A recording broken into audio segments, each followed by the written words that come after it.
కథ పేరు నాన్న పుట్టిన ఊరు.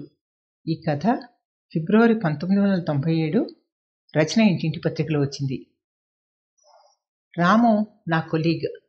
వెడ్డింగ్ కార్డు అందిస్తూ, ఆంధ్ర చూడాలంటావు కదూ, అందులోనూ అందమైన తూర్పుగోదావరి జిల్లాలో పెళ్లి ప్రయాణానికి మన వాళ్ళంతా బయలుదేరుతున్నారు, రెడీగా ఉండు అంటూ నవ్వుతూ హెచ్చరించాడు. ఆ క్షణం నుంచి నా ఆలోచనలు చేయబోయే ఆంధ్ర ట్రిప్ మీదే ఉన్నాయి.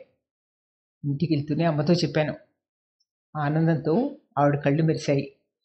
అంతలోనే ముఖంలో ఉదాసీన తలముకుంది. నాన్నతో చెప్పలేకపోయాను. పుట్టి 25 ఏళ్ళు వచ్చినా మా స్వగ్రామం, తాత నానమ్మల ముఖాల్ని చూడనీయకుండా నాన్న పట్టుదల అడ్డుపడుతోంది. ఉద్యోగరీత్యా ముంబై మహానగరానికి వచ్చి నాన్న వెనక్కి తిరిగి తన పుట్టి పెరిగిన ఊరు, పరిసరాలు, తనను కనిపించిన తల్లిదండ్రుల్ని ఒక్కసారి కూడా చూడాలనుకోలేదు. ఈ పట్టుదల నాకు నా వాళ్లకు మధ్య అడ్డుగోడలా నిలిచిపోయింది ఇన్నేళ్ళు. కానీ అమ్మ, పుడుతూనే అనాథగా పుట్టిన అమ్మ జ్ఞాపకాల్లో కూడా నానమ్మ ఊరు పట్ల అభిమానం ఉంది. జీవితం పట్ల ఒక నిర్ణయం చేసుకుని ఆనందంగా ఉన్న కొడుకుని తాతయ్య ఎందుకు అర్థం చేసుకోలేదు? తరాల అంతరాలు ఇవేనా? ఒక తరానికి చాలా సహజంగా న్యాయంగా తోచినవి ఇంకో తరానికి ఎందుకు అసహనాన్ని కలిగిస్తాయి? ఆయనకి నచ్చని విషయాన్ని రేపు నేను అవునంటే నా పట్ల నాన్న ఇలాగే ప్రవర్తిస్తారా? ఎన్నో సందేహాలు నాకు. రామం పెళ్లికి మా మిత్ర బృందం అంతా ముందుగానే బయలుదేరారు. ఆఫీస్లో పని ఉండడంతో నేను ఒక్కడే ఒకరోజు ఆలస్యంగా బయలుదేరాను. ప్రయాణం అంతా ఒంటరిగా చేస్తుండడంతో నాకు ఒక విధంగా హాయిగానే ఉంది. ఆంధ్రాలోకి ప్రయాణం చేయడం నాకు ఇదే మొదటిసారి కాకపోయినా హైదరాబాద్ దాటి నేను ఎన్నడూ ముందుకెళ్ళలేదు. తాతయ్యని నానమ్మని చూసి రావాలని, నాన్న పసితనం గడిపిన ఆ పల్లె వాతావరణంలో తనివి తీర గడిపి రావాలని ఎంతగానో ఎన్నిసార్లు అనిపించినా ఒక్కడిని నేనుగా ముందడుగు వేయలేకపోయాను. నాన్న పట్టుదల నాకు తెలుసు. కన్న తండ్రిగా ఆయన నా పట్ల చూపించే ప్రేమ నన్ను ఉక్కిరిబిక్కిరి చేస్తూనే ఉంటుంది. అందుకే ఆయనకు నచ్చని విషయం అని తెలిసి నేను ఎప్పుడూ తాతయ్య గారి ఊరు వెళ్దామని అడగలే లేదు. తాతయ్య పేరే నాకు పెట్టి నన్ను నాన్న అంటూ పిలుచుకునే నా తండ్రి మనసు తలుచుకుంటే గుండె ఆర్ద్రం అవుతుంది. ఆ తండ్రి కొడుకుల్ని నేను కలపలేనా? ఇన్నేళ్ళు చదువు, ప్రొఫెషన్ అంటూ రొటీన్ బతికేశాను. ఈ కుటుంబాన్ని ఒక్కటి చేయవలసిన బాధ్యత నాకు ఉంది కదూ. రైలు చాలా లేటుగా రాజమండ్రి చేరడం గమనించాను. దాదాపు 12 గంటల పైనే పట్టింది అసలు చేరవలసిన టైంకి. తెల్లవారుజామున స్టేషన్లో దిగి ప్లాట్ఫారం మీద జనాల మధ్య కొద్దిసేపు కూర్చునిపోయాను. నలుపు తెలిపిన ప్రకృతి దృశ్యం సహజంగా అందంగా రెప్ప వేయనివ్వటం లేదు. ట్యాక్సీ పరుగులెడుతోంది. మనసంతా భరించలేని ఉద్వేగం. అసలు నేను పెళ్లి చూసేందుకు వచ్చానా? నా మనసంతా పొడగట్లపల్లి చుట్టూ పల్టీలు కొడుతోంది. నాన్నకి నా ప్రయాణంలోని ఆంతర్యం చెప్పలేదు. అమ్మ మాత్రం మా నిధి ఏదో అక్కడున్నట్టు ఎంతో కదిలిపోయింది. తనని నిరాదరించిన ఆ పల్లె పట్ల ఆమెకెందుకో మమకారం. నేనిప్పుడు ఆ పల్లెను, నాన్న పరుగులెత్తిన ఆ ఇంటి అరుగుల్ని, ఈతలు కొట్టిన చెరువుని, ఆటలాడిన తోటల్ని, దొడ్లని అన్నీ చూసి రావాలి. కానీ నాన్నకు తెలిస్తే సహించగలడా? ఇన్నేళ్లుగా ఒక్కసారి కూడా ఆయన తన ఊరు, తన వాళ్ళ గురించి ప్రస్తావించడం లేదు. మనసులో ఏముందో మరి. నేను వెళ్ళి చూసి వచ్చానంటే హర్షిస్తాడా? నన్ను వెలివేస్తాడా? సడన్గా ట్యాక్సీ ఆగింది. ఆలోచనలోంచి బయటపడ్డాను. ఏమైంది? చూస్తాను సార్ అంటూ దిగాడు డ్రైవర్. చిన్న రిపేర్ అనుకున్నాను, కాస్త పెద్దదైంది. చుట్టూ పరిసరాలు మాత్రం కంటికి పచ్చపచ్చగా హాయిగా ఉన్నాయి. ఆ మహానగరంలో మా జీవిత వేగానికి, ఈ ప్రజల జీవితాలకి ఎంత వ్యత్యాసం! నిమిషం నిలబడేందుకు వ్యవధిలేని మా బతుకులు. వేగం అంటే ఎరగని మనుషుల్లా వీళ్ళు తాపీగా తిరుగుతున్నారు. రోడ్డు దిగి నడక మొదలుపెట్టాను. ఏం ఊరో ఇది? బహుశా తాతగారి ఊరు కాదు కదా? నా గుండె చప్పుడు నాకే స్పష్టంగా వినిపిస్తోంది. ఏ ఊరన్న ప్రశ్న నా నోట్లో ఉండగానే ఎదురున్న బోర్డు నా కంటపడి ఉక్కిరిబిక్కిరిగా ఊపిరాడినట్టయింది. కాలు కదలనే కదలదు. ఎవరింటికి వెళ్ళాలంటున్న ఎదుటి వ్యక్తి ప్రశ్నకి బలవంతంగా నోరు పిగుల్చుకుని కారు రిపేర్ అంటూ గొణిగాను. ఎదురుగా చెరువు, దాన్ని ఆనుకుని చిన్న గుడి. చెరువు చూడగానే అమ్మ చెప్పిన నాన్న బాల్యం తాలూకు స్మృతులు. నానమ్మ చేతిలో ఒకే ఒక్కసారి దెబ్బలు తిన్నాడట. అది ఎదురింట్లో వసంత అనే అమ్మాయికి పెళ్లివారు వచ్చిన సందర్భంలోనట. నాన్న మిత్ర బృందంలో అమ్మాయే వసంత. కాకపోతే 2-3 ఏళ్ళు పెద్దది. ఈ పెళ్లి చూపుల ప్రహసనం నాన్నకి, వాళ్ళ మిత్రులకి ఊహ తెలిసాక అదే మొదటిసారి. కుతూహలంగా అరుగు మీద కూర్చుని పెళ్లివారు రావడం, కాఫీ పలహారాలు ఆరగించడం, సిగ్గుపడుతూ వసంత చాప మీద కూర్చోవటం, ఆమె పాట పాడటం అంతా చూస్తూనే ఉన్నారు వీళ్ళంతా. ఆ వీధిలోనే రాజులొత్త అనే ఆవిడ ఉండేదట. చిన్నప్పుడే వైధవ్యం పొంది ఒంటరిగా ఉంటూ ఊళ్ళో వాళ్ళ కబుర్లన్నీ మోస్తూ కాలక్షేపం చేస్తూ ఉండేదట. ఆ పెళ్లి చూపుల వ్యవహారం ఆవిడే గమనిస్తోంది. ముత్తైదువు కాకపోవడంతో ఏటబడి వెళ్ళి తతంగాన్ని చూసే అవకాశం లేదు. నాన్నని ఆ పిల్లగాంగిని పిలిచి, ఏరా మీ వసంతక్క పెళ్లి ఖాయం అయినట్టేనేమిటి, బావగారు ఏం చేస్తారట అంటూ దీర్ఘాలు తీసి అడిగింది. నాన్న దృక్తనం తెలియదేముంది, గబగబా పెద్ద హీరోలా వసంతక్క ఇంట్లోకి వెళ్ళి, అక్క బావగారు ఏం ఉద్యోగం చేస్తున్నారు అన్నాడట పెళ్లివారి ముందే. ఆ పిల్ల తెల్లబోయి సిగ్గుతో లోపలికి వెళ్ళిపోయిందట. ఇంత చేసి మాటలు పొసగక ఆ సంబంధం తప్పిపోవడంతో వసంత వాళ్ళ అమ్మ వచ్చి నానమ్మ దగ్గర నాన్న పెళ్లివారి ముందు అడిగిన ప్రశ్నకి చిలవలు పిలవలు చేర్చి, ఎంత గారం అయితే మాత్రం పిల్లవాడిని పెంచుకోవడం అదేనా అంటూ సాధించిందట. అసలు సంబంధం తప్పిపోవడం అంతా దీని మూలానే అన్నట్టు ఆవిడ చేసిన అల్లరికి నానమ్మకి ఉక్రోషం వచ్చిందట. ఆవిడ వెళ్ళాక నాన్నని పిలిచి 2 దెబ్బలేసి తను ఏడుస్తూ కూర్చుందట. నాన్న మాత్రం ఆ దెబ్బల్ని దులిపేసుకుని చెల్లో ఈతలు కొట్టేందుకు స్నేహితులతో కలిసి వెళ్ళిపోయాడట. ఇన్ని జ్ఞాపకాలు, ఎంత మధురమా వీటిని అల్లుకుని. కానీ నాన్న ఎంత గంభీరంగా ఉంటాడు. తనకి నచ్చిన అమ్మాయిని పెళ్లి చేసుకుని వస్తే తన వివేచన నిర్ణయం పట్ల తాతయ్య నిరాదరణకి కృంగిపోయారట. నానమ్మని కంటితో చూసుకోనైనా లేదట. తన మీద నమ్మకంతో తనని ఆమోదిస్తారన్న అంతులేని విశ్వాసంతో ఊళ్ళోకి అడుగుపెట్టి అవమానాల పాలై కొత్త పెళ్లి కూతురిని కూడా అవమానానికి గురి చేసినందుకు నాన్న అహం దెబ్బతింది. అంతే, అదే నిర్ణయం. ఆనాడు ఆ చెరువుగొట్టున తాతయ్య ఇచ్చిన తీర్పుతో తిరిగి ఆ ఊరి ఊసెత్తలేదు. మమతని మమకారాన్ని మించిన పంతం. దీనికి అర్థం ఏముంది? జీవితం అంతా కష్టపడి పోగేసుకునేది నాది అనే భావనేగా. ఆ నాది అనేది కన్న తల్లి పుట్టిన ఊరు కంటే మిన్నగా ఏముంటుంది? నాకు అర్థం కానిది ఇదే. నాన్న బాల్యం నాకెంత థ్రిల్లింగ్గా ఉంటుంది. ఎంత అందమైన రోజులు. ఆ రోజుల్లో బాల్యాన్ని ఎంత కమ్మగా అనుభవించేవారో. నాన్న చిన్నతనం గురించిన కబుర్లు అమ్మ ఎప్పుడూ ఒక కొత్త ఉత్సాహంతో చెప్తూనే ఉంటుంది. విన్న ప్రతిసారి ఆ రాత్రి కలలో నానమ్మని, తాతయ్యని, పొడగట్లపల్లిని తనివి తీరా చూసి తెల్లవారి అమ్మకి గర్వంగా చెప్పేవాణ్ణి, నాన్న పుట్టిన ఊరు చూసొచ్చానమ్మా అంటూ. ఎంత మంచి కలలు కంటావురా కన్నా అనేది అమ్మ. నాకు మాత్రం అది కలే అంటే నమ్మశక్యం అయ్యేది కాదు. నేను నిజంగా చూసి స్పృశించి వచ్చినవి అమ్మ కలంటుంది ఏంటి అనుకునేవాడిని. నా ఊహ తెలియడం క్రష్లోనే. అమ్మ నాన్న ఉద్యోగాలకు వెళ్తూ నన్ను క్రష్లో వర్ష ఆంటీ దగ్గర వదిలి వెళ్ళేవారు. పగలు నా ప్రపంచం అంతా అక్కడ బొమ్మల మధ్య, ఇంకా నాలాంటి పసివాళ్ల మధ్య ఆటలతోనూ గడిచిపోయేది. ఆ తర్వాత నర్సరీలో వేసిన మధ్యాహ్నం క్లాస్ అవగానే మళ్ళీ వర్ష ఆంటీ తన వెంట తీసుకెళ్లేది. రాత్రి చీకట్లోనే అమ్మా నాన్నలు రాక నా కోసం. నేను 12th క్లాస్లో ఉండగా అమ్మ అనారోగ్యంతో ఉద్యోగానికి వీడ్కోలు చెప్పింది. ఆలోచనల మధ్య ఎంతసేపు ఆ చెరువు గట్టున నిలబడిపోయానో. చెరువు మెట్లు దిగుతుంటే ఎవరో పైనుంచి హెచ్చరించారు, మెట్లు జారుడుగా ఉంటాయి బాబు. తల తిప్పి పర్వాలేదు అన్నట్టు చిన్న నవ్వు నవ్వి మెల్లగా మెట్ల అంచులు వెంబడి దిగడం మొదలెట్టాను. ఇంకో 2 మెట్లు దిగితే ఆ నీటిని స్పృశిస్తాను. ఆ స్పర్శ నాలో చెప్పలేని భావాన్ని కదిలిస్తోంది. ఏదో హాయైన అనుభూతి నన్ను అల్లుకుంది. ఒక క్షణం కాలు జారబోయాను. వెనక బలంగా ఎవరితో చేయి నన్ను భుజం పట్టి ఆపింది. తల తిప్పాను. ఇందాక హెచ్చరించిన పెద్ద మనిషి. బహుశా 60-70 మధ్య ఉండొచ్చు. దృఢంగా ఉన్నారాయన. ఆయన చేతిని అందుకుని 2 మెట్లు పైకొచ్చాను. సిగ్గనిపించి చేయి వదిలేశాను. ఎవరింటికి? ఊరికి కొత్తవాళ్ళ ఉన్నావు. గంభీరమైన గొంతు. దారి మార్గంగా ఆగాల్సి వచ్చిందని చెప్పాను. పద అంటూ ముందుకు నడిచిన ఆయన్ని అనుసరించక తప్పలేదు. చుట్టూ పరిశీలనగా చూస్తూ నడుస్తున్న నేను ఉలిక్కిపడి ఆగాను.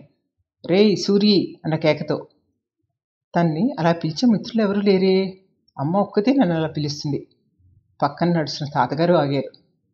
వెనక్కి తిరిగి చూస్తే పెద్ద పెద్ద అంగలతో ఆ వయసుకి సాధ్యమైన అనిపించేంత వేగంతో ఓ మీసాల తాతగారు మమ్మల్ని సమీపిస్తున్నారు. ఏరా, నిన్ననేగా కాస్త పచ్చని తినది, అప్పుడే ఊరి మీదకి బయలుదేరావు. రాత్రి కంటి మీద కొనుక్కులేదురా నరసింహ. తెల్లవారుజామున ఎప్పుడో పట్టినట్టుంది.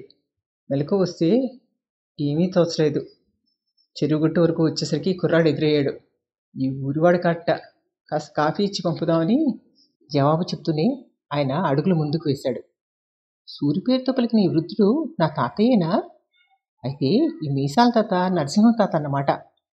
నాన్న చెప్తుండేవాడట, నరసింహం పెద్దనాన్నకి పెద్ద పెద్ద మీసాలుంటాయని, ఆడుకుంటున్న తామందరినీ అదిలించి బెదిరించేవాడని, ఆ మీసాలు పుచ్చుకుని 2 కొసలు కలిపి ముడి వేయాలని తామంతా పథకాలు వేసేవాళ్ళమని. నవ్వొచ్చింది. నేనైతే నా కలల్లో ఎన్నోసార్లు ఈ పెద్ద మనిషి మీసాల్ని నిరాటంకంగా ముళ్ళు వేసేసేవాడిని. పాపం, చిన్నప్పుడు నాన్న సాధించలేని ఘనకార్యం అది. ఆలోచనల నుంచి బయటపడి నరసింహం తాత ప్రశ్నలకి సమాధానాలు ఇవ్వడం మొదలెట్టాను. మాట్లాడుతున్నంతసేపు ఆయన కళ్ళల్లో ఏదో అంతుపట్టని ప్రశ్న కదులుతున్నట్టే తోచింది. ఆ పెద్దాయన ఓ ఎత్తు అరుగుల ఇంటి ముందు ఆగాడు. మరోసారి ఉలిక్కిపడ్డాను. ఆ ఎత్తు అరుగుల ఇల్లు నానమ్మది కదూ. నాన్న ఎప్పుడో అమ్మకి చెప్పాట, కరణంగారి ఇల్లు ఊళ్ళో అన్ని ఇళ్ల కంటే ఎత్తు అరుగులతో కట్టిన డాబా ఇల్లని. అదిగో ఆ అరుగులు దాటి లోపల మండువాలో కనిపిస్తూనే ఉంది ఉయ్యాల బల్ల. చాలా పెద్దది, గట్టి గొలుసులతో చిన్న చిన్న గజ్జలతో ముద్దుగా ఉందది. ఇదే నాన్న పుట్టినిల్లు, సందేహం లేదు. తలెత్తి నా ముందు నిలబడ్డ వృద్ధుణ్ణి చూశాను. అవును, ఈయనే తాతయ్య. నా భావాల్ని చదువుతున్నంత నిశితంగా నా లోపలికి అలా చూస్తున్నాడేమిటి ఈయన? అమ్మ నాకు 10-12 ఏళ్ల వయసులో చెప్తుండేది, తాతయ్యకు నాన్న ఒక్కడే సంతానం అని. నాన్న ఈనాడైతే స్వతంత్రించి అమ్మను పెళ్లి చేసుకున్నాడో ఆ క్షణం నుంచి తండ్రి కొడుకుల మధ్య ఎలాంటి సంబంధాలు మిగలలేదని. అలాంటి పరిస్థితికి తనే కారణమని అమ్మ లోపల మదనపడుతుంటుంది. నాకు ఆశ్చర్యం. అమ్మ అనాథగా పుట్టడం ఆమె తప్ప. కులం గోత్రం అంటూ తెలియని ఆమెను పెళ్లి చేసుకున్న కారణంగా ఆ కొత్త జంటను ఊరి పొలిమేరల్లోనే వెనక్కి తరివేసిన తాతయ్య మనసు నాకు అస్సలు జీర్ణం కాదు. తాను ఎంతగానో ప్రేమించిన ఒక్కగానొక్క కొడుకుని దూరం చేసుకున్నాడు. గబుక్కున నడిచి ఆ అరుగు మీద కూర్చుండిపోయాను. ఆ అరుగు మీద స్తంభాలు, వీటిని అల్లుకునేగా నాన్న ఆటలాడి పరుగులు తీసేవాడు. ఇదిగో కాస్త కాఫీ పట్రా అంటూ ఆయన లోపలికి దారి తీశారు. నా పరిస్థితి నాకే అర్థం కానట్టుగా ఉంది. భరించలేని ఉద్వేగంతో శరీరం నా పట్టు కోల్పోయిందేమో అనిపిస్తోంది. లోపలికి రా బాబు అంది ఆ వృద్ధురాలు. అదే నా నానమ్మ పిలుస్తోంది. ఏమమ్మా, వీణ్ణప్పుడే ఊళ్ళోకి వెళ్ళనిచ్చేవే? సుస్థి పడి నీరసంతో ఉన్నాడు. కానీ వాడి నడక టీవీ మాత్రం ఏమి మారదు సుమా. దూరాన్నించి పసిగట్టాను. మిత్రుడిని మెచ్చుకోలుగా అన్నాడు నరసింహం తాత. ఎంత చక్కగా చెప్పాడు. అమ్మ నా నడకని ఎప్పుడు మురిపెంగా చూస్తూ, టీవీగా నడుస్తావురా బాబు అంటుంది. నాన్న కూడా చెప్తుండేవాడట, నా నడక నిలబడే తీరు అన్నీ అచ్చం తాత పోలికలే అని. నన్ను నేను కూడా తీసుకుని లోపలికి నడిచాను. అమ్మ చెప్తుంటుంది, నాన్నని నానమ్మ ఎంత అపురూపంగా పెంచుకొచ్చిందో. కొడుకు దుడుకుతనాన్ని, ఊళ్ళో సృష్టించుకొచ్చే తగుల్ని ఎంతో ఓర్పుగా తీర్చేదట. కొడుకు చదువుకోవాలి, బాగా చదువుకోవాలి. ఆ ఆశతోటి కన్న ప్రేమను పక్కకి పెట్టి చదువు పేరుతో దూరాలు పెరిగినా మౌనంగా ఏడ్చేదట. కొడుకుని చూడాలన్న ఆశ ఎప్పుడంటే అప్పుడు తీరేది కాదు. ఏడ్చి ఏడ్చి కంట్లో పువ్వులు ఏర్పడ్డాయట. ఆ బాధనంతా సెలవులకి పరిగెత్తుకొచ్చి పసిపిల్లాళ్ల తన చుట్టుకునే కొడుకుని చూసి ఇట్టే మర్చిపోయేదట. హాస్టల్ చదువుకెళ్తూ తల్లి పక్కన లేకపోతే నిద్రపట్టిన నానమ్మ చీరని పెట్టిలో ముందుగా సర్దుకునేవాట. వీధి గుమ్మంలో కొడుకుని బండెక్కించి నానమ్మ గుడ్డెలవసేలా ఏడ్చేదట. హాస్టల్లో ఉన్నన్నేళ్ళు చీరగోపాలం అంటూ నాన్నని ఎంత ఎగతాళి చేసినా మౌనంగా భరించేవాట. పిచ్చి నాన్న. ఆ చీర చెరుగులో ముఖం దాచుకుని నానమ్మ నాన్న గోపి అంటూ పిలిచినట్టే భావించుకుని బెంగ బెంగా నిద్రపోయేవాట. ఇన్ని జ్ఞాపకాలని, ఇవన్నీ అమ్మతో నాన్న చెప్పుకుంటాడంటే నమ్మబుద్ధే కాదు. ఎంతెంత పట్టింపులున్నా గుండెలో మమకారం ఎక్కడికి పోతుంది? ఉయ్యాల బల్ల మీద కూర్చోబోయాను. అది నాకెంతో పరిచితమైన చోటు. ఆగు! ఆ గొంతులో కాఠిన్యం నన్ను తికమక పెట్టింది. ఆ పిల్లవాడికేం తెలుసు ఆ బల్ల మీద కూర్చోకూడదని? ఇటు కూర్చో బాబు, ఇంత కాఫీ తీసుకో. గ్లాస్ అందుకుని విచిత్రంగా ఆయన వైపు చూస్తూ కూర్చున్నాను. ఆయన గంభీరంగా తనలో తనే ఒదిగిపోయినట్టు కూర్చున్నాడు. ఆ ఉయ్యాల బల్ల మీద తను ఎన్నిసార్లు ఎక్కి ఆడాడని కలల్లో ఇప్పుడు ఈయన అభ్యంతరం చెప్తున్నాడు. నానమ్మ గొంతు సన్నగా గొణుకుతున్నట్టుగా వినిపిస్తోంది. కడుపున పుట్టిన ఒక్కగానొక్క కొడుకుని దూరం చేసుకున్నారు. వాడు పెరిగిన ఉయ్యాల బల్ల మీద మాత్రం ఎవరూ కూర్చోరాదని నిషేధం పెట్టారు. ఏమిటో ఈ మనిషి. నాకు కాఫీ సహించలేదు. సూరిమావయ్య అంటూ ఓ మధ్య వయస్కురాలు ఇంట్లోకి వచ్చింది. మావయ్య, నా బొంబాయి ప్రయాణం ఈ రాత్రికే, అదే నీతో చెప్పి వెళ్దామని అంటూ ఏదో చెప్పాలన్నట్టుగా చూసింది ఆవిడ. కొత్తవాడిని అక్కడున్నానని నన్ను ఒకసారి పరకాయించి చూసింది. మనస్సు చెందిన వాళ్ళ చురుక్కుని చూశాడు తాతయ్య ఆమె వైపు. నువ్వు కోపం తెచ్చుకోకూడదు మరి, మన గోపాలం అడ్రస్ ఉంటే ఇస్తావేమో అని. ఆవిడ మాటలు పూర్తి కాకుండానే తాతయ్య లేచి బయటికి వెళ్ళిపోయాడు. ఆ వెనకే నరసింహ తాతాను. అత్త చూసావా అంది ఆమె వృద్ధురాలతో ఫిర్యాదు చేసినట్టు. ఏం చెప్పమంటావే వసంత, ఒంట్లో కాస్త నలత చేసిందంటే వాడిని కలవరిస్తారు. ఆ భ్రమ కొద్దీ చెరువుగట్టుకు వెళ్ళి కూర్చుంటారు, లేకపోతే అరుగు పట్టు కూర్చుంటారు. పోనీ పిల్లాడిని చూసొద్దామంటే వినరు. వాడి ఆచూకీ ఆ మాత్రం పట్టుకోలేకపోతావా? నేనేం చేయను? నానమ్మ కన్నీరు పెట్టుకుంటోంది. వసంత అన్న ఆమె ఓదారుస్తుంది. లేదులే అత్త, బాధపడకు. ఇన్నేళ్ళైనా ఇంత పట్టింపు ఉంటుందనుకోలేదు. అందుకే అడిగాను. గోపాలమైనా ఒకసారి పంతం వదిలి వెళ్ళొచ్చు. వాడికి వాడు అలాగే ఉన్నాడు. చిన్నప్పటి మొండితనం అలాగే ఉంది. ఎలాగో వెళ్తున్నాను కదా, బొంబాయిలో మా అమ్మాయిని దింపి వాడిని చూసొద్దాం అనుకున్నాను. పోన్లే, నువ్వైనా చూసిరావే, నా కళ్ళతో చూసిరా. ఈ పిచ్చమ్మని జ్ఞాపకం పెట్టుకున్నాడో లేదో, అమ్మ నాన్న బతికే ఉన్నామని చెప్పిరా. నా గోపన్న నన్ను చూసేందుకు వస్తాడు, ఏదో ఒకనాడు తప్పకుండా వస్తాడు. నానమ్మ దుఃఖం చూడలేక చటుక్కుని లేచి బయటకు నడిచాను. ఆ వృద్ధులిద్దరూ ఎవరి లోకంగా వాళ్ళున్నారు. నేనేమవుతాను? అరుగు దిగుతుంటే అప్రయత్నంగా అమ్మా అన్న కేక నోటి నుంచి వచ్చింది. బొటనవేలు చిట్లి చివ్వుని రక్తం కారింది. గోరు తెగిపోయింది. గుండెలో గడ్డ కట్టిన దుఃఖం కన్నీరు ఉరికేసేలా ఉంది. ఏమైందంటున్న ప్రశ్నకి జవాబు చెప్పకుండానే ముందుకు నడిచాను. ఏమవుతారు బాబు సూర్యనారాయణ గారికి? ఎదురుగా ప్రశ్న వినిపించుకున్నట్టే నడుస్తున్నాను. రాజమండ్రి స్టేషన్లో రిజర్వేషన్ చార్ట్ చూసుకుని బోగిలోకి ఎక్కారు నా మిత్రులంతా. ఎదురు సీట్లో పరిచయం ఉన్న ముఖంలా కనిపిస్తే మరోసారి ఆమె వైపు చూశాను. పొద్దున్న తాతయ్య ఇంట్లో చూసిన వసంత గారు. అవును, ఆ పేరు నాకు బాగా పరిచయం ఉన్నదే. ఈవిడ పెళ్లి చూపుల ప్రహసనమే కదూ నాన్నకి దెబ్బలు తగిలేలా చేసింది. అప్రయత్నంగా నవ్వొచ్చి ముఖం పక్కకి తిప్పుకున్నాను. నీ గురించే ఇందాకటి నుంచి స్టేషన్ అంతా గాలిస్తున్నాను. వసంత గారి మాటలకి కుతూహలంగా చూశాను. పొద్దున్న మా మావయ్య ఇంట్లో చూసావుగా నన్ను, జ్ఞాపకం వచ్చానా? మా మావయ్య చెప్పాళ్లే నువ్వు ఈ రైలుకే వెళ్తున్నావని. నీకైతే మా గోపాలం అడ్రస్ బాగా తెలుస్తుందట. ఏమాత్రం కొత్త లేకుండా ఆవిడ అలా మాట్లాడుతుంటే ఆమె వెనుక తాతయ్య ప్రోత్సాహం నాకు అర్థమైంది. ఏమిటి, వాళ్ళ గోపాలం అడ్రస్ నాకు బాగా తెలుసా? అంటే తాతయ్య నన్ను గుర్తుపట్టాడనమాట. అయినా ఎంత బింకంగా ఉన్నాడు. అయినా నేను మాత్రం లేనా? తన ముఖంలో భావాల్ని పట్టించుకోకుండా వసంత ఆంటీ తన ధోరణిలో చెప్పుపోతోంది. బొంబాయిలో దిగాక మా అల్లుడిని పరిచయం చేస్తాను, అడ్రస్ ఇస్తావు కదూ అంటూనే ఆవిడ నిద్రకు ఉపక్రమించింది. తాతయ్య ఎంత గడుసువాడు. అన్యాపదేశంగా తన బాధ్యత ఏమిటో తెలియజేశాడు. నాన్నని 2 భుజాల మీద ఎక్కించుకునైనా తీసుకొస్తాడు తను. తాతకు వారసుడు మరి.